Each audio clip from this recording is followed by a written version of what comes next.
Expectations for Chapter 13.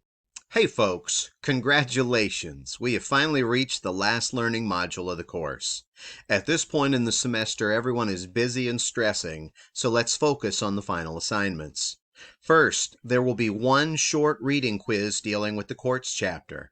Second, please remember, your final scenario is due before the last week of classes ends. I do not accept assignments after classes end, so I can focus on final exams and final grades. Please do not be late with this final scenario. And lastly, your final exam will not be cumulative, but it will only cover material since the second exam.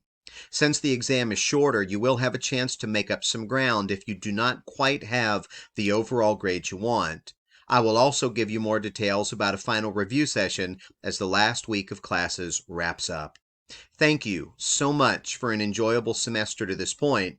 Good luck, and please handle your business on these final assignments.